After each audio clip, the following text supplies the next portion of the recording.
Hello everyone, welcome back to study special education. तो आज मैं आपको पेपर 6 के यूनिट 2 का टॉपिक 2.3 करवाऊंगी। So let's begin. तो स्टार्ट करते हैं 2.3 क्लासरूम मैनेजमेंट। इसके अंदर बहुत सारी टीचिंग्स आती है। उसमें से हमारी फर्स्ट टीचिंग है टीम टीचिंग। टीम टीचिंग से ही समझ आ रहा है कि इसके अंदर टीचर्स एक टीम की तरीके से काम करती है, अपनी टीचिंग स्किल्स को शो करती है बच्चों को पढ़ाने के लिए। वो प्लान्स बनाती है और मतलब वो इम्प्लीमेंट करती है उन प्लान्स को, वो अपनी सारी टीचिंग स्किल्स सिखाती है, मतलब वो एज अ टीम वर्क करती है। इस मेथड से जो एक ग्रुप ऑफ टीचर्स होती है वो रिस्पॉन्सिबिलिटी शेयर करती है कि कोई एक टीचर प्लान कर ले, कोई एक टीचर उसको क्लास में कैरी आउट करवा दे, कोई उसको इवेलुएट कर दे। तो इसमें इस हिसाब से काम होता है।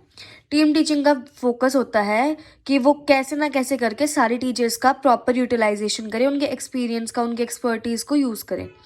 जो ऑब्जेक्टिव है इसका कि to develop the feeling of cooperation and share responsibility in teacher learning process. मतलब अगर टीचर एक साथ काम करेंगी तो उससे उनके बीच कॉपरेशन की फीलिंग डेवलप होगी, उनके अंदर रिस्पॉन्सिबिलिटी होगी कि हाँ मेरे को ये काम करना, मैं ग्रुप में काम कर रही हूँ। तो एक टीचिंग लर्निंग प्रोसेस है। हमारी नेक्स्ट टीचिंग है शेडो टीचिंग। शेडो टीचिंग का एक बेसिकली ये मतलब होता है कि एक स्टूडेंट को 24/7 नहीं, तो मतलब जब भी वो स्कूल में होता है तो उस टाइम पे उसको प्रॉपर सपोर्ट प्रोवाइड करवाना, उसके केयर टेकर के जैसे काम करना। तो इसमें ये बता रखा है कि जो रोल ऑफ शेडो टीचर होता है वो होता है कि बच्चे को सपोर्ट करना, उसकी लर्निंग में हेल्प करना, उसके स्कूल्स में, उसके एकेडमिक में हेल्प करना। जो भी उसका गैप्स आ रहा है ना, जो नॉर्मल बच्चे हैं तो उनके बीच में, जो एक स्पेशल बच्चा और जो एक नॉर्मल बच्चा है तो उनके बीच में क्लास में, रूम में जो गैप आ रहा है उसको फुलफिल करवाना, मतलब उसके होमवर्क में हेल्प करवाना। टीचर कुछ क्लास में समझा रही है, उस बच्चे को नहीं समझ आ रहा तो उसे पर्सनली बच्चे को अटेंड करना और उसे समझाना। इससे जो बच्चा है उसका सेल्फ कॉन्फिडेंस बिल्ड होता है, उसे ये लगता है कि हाँ वो भी कुछ कर सकता है अपनी लाइफ में। जो रोल होता है शेडो टीचर का ये भी है कि वो एडिशनल सपोर्ट प्रोवाइड करता है through out the school day, चाहे वो अकेडमिकली भी हो सकता है, वो साइकोलॉजिकली भी हो सकता है।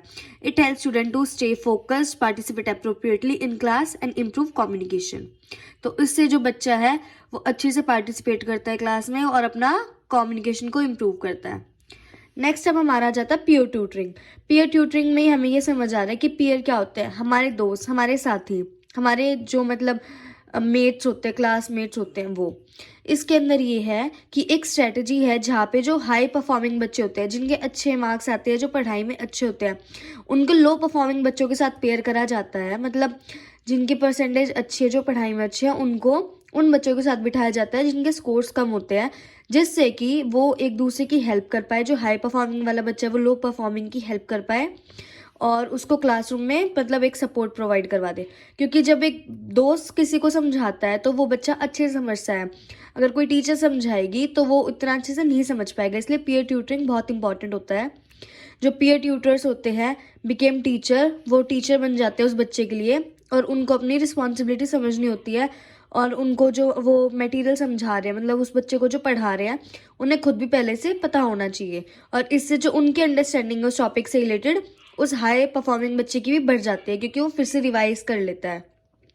जो पीयर ट्यूटरिंग है वो हेल्प करती है स्टूडेंट को रिलेशनशिप बिल्ड करने में, वो कम्युनिकेशन और सोशल स्किल्स भी बिल्ड करता है। Some students with disability respond better to peers and adults and teachers. मैंने अभी बताया था कि जो स्पेशल बच्चे होते हैं, जिनको डिसेबिलिटी होती है, वो अपने दोस्तों को बेटर रिस्पॉन्ड करते हैं टीचर से ज़्यादा। इसकी लिमिटेशन ये है कि किसी पेरेंट को ये लगता है वो मतलब अपोज करते हैं और इनके बेनिफिट्स को नहीं देखते हैं।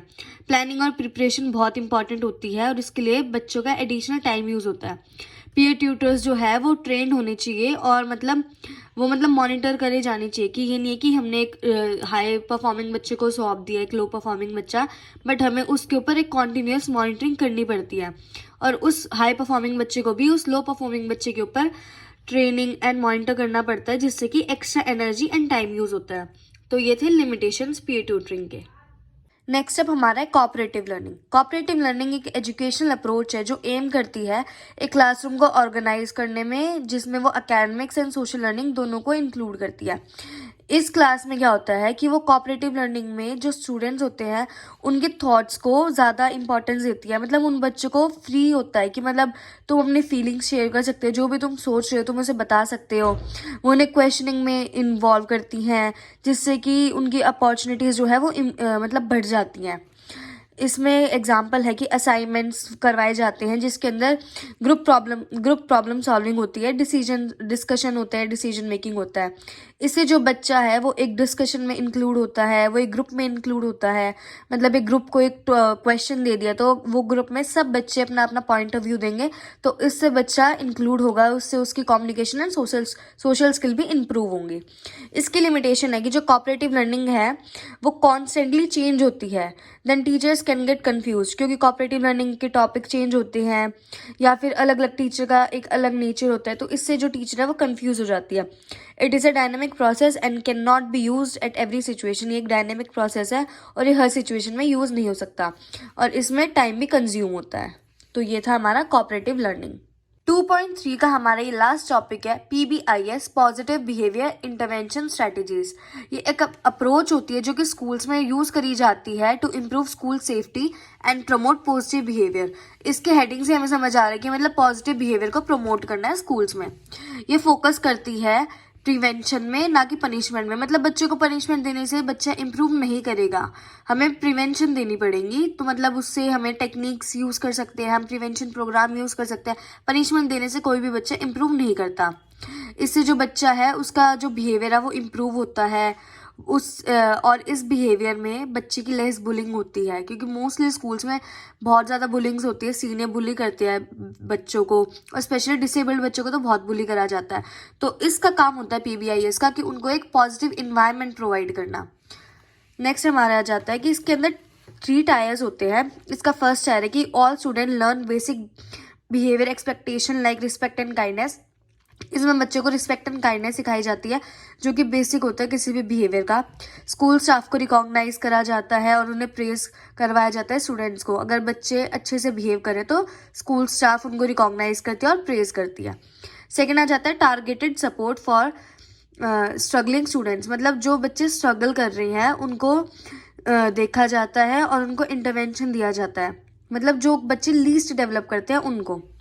The most intensive students are provided individualize support. मतलब जो कि मतलब बिल्कुल भी इम्प्रूव नहीं कर रहे, उनकी कंडीशन बहुत ख़राब है, तो उनको हम इंडिविजुअलाइज सपोर्ट प्रोवाइड करवाते हैं, सर्विसेज प्रोवाइड करवाते हैं, जिससे कि उनका बिहेवियर अच्छा हो सके और ज़्यादा ख़राब ना हो। तो ये था हमारा PBIS। अगर आपको मेरे नोट्स एंड मेरी एक्सप्लेनेशन यूज़फुल लगी हो so please like and subscribe and share करो सबके साथ। Thank you.